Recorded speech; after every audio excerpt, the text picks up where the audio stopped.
Title: The Whispering Ceiling.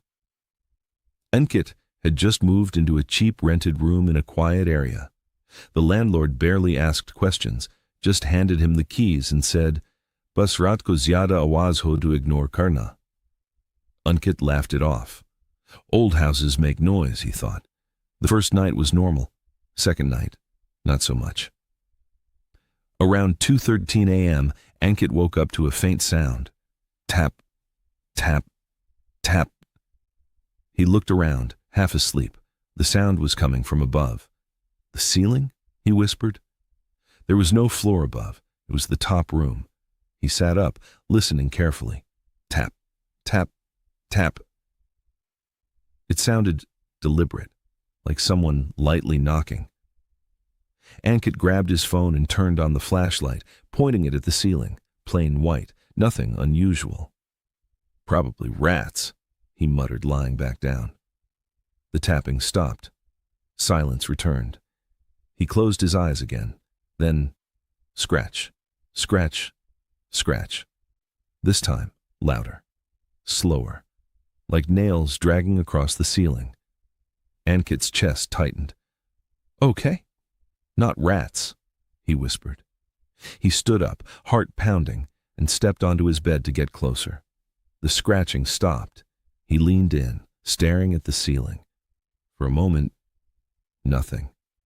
Then suddenly, a faint outline appeared, like something pressing from the other side. A hand, a human hand shape, pushing down from inside the ceiling. Ankit jumped back, falling off the bed. "What the—" The shape disappeared instantly. The room went silent again. His breathing was uneven now. This isn't real." He grabbed a chair and slowly climbed again, forcing himself to look. Nothing, just a normal ceiling. He let out a shaky breath. "I'm imagining things." Then his phone buzzed. No notification, just a voice. Very faint, coming from the speaker. "Ankit." He froze. "Ankit." It sounded like someone whispering his name. He slowly picked up the phone. "Hello?" Silence. Then, "Upar deko." Look up. His heart started racing. "No." "Upar deko." The voice was clearer now, right next to his ear. He slowly lifted his head. The ceiling looked normal. Too normal. Then, a crack. A thin line appeared, spreading slowly across the ceiling. Dust started falling. And from that crack, something dark moved. An eye. A single eye, staring directly at him through the opening. Ankit screamed and stumbled backward. The crack widened slightly, and the eye followed him, unblinking, watching. Then the ceiling snapped back to normal.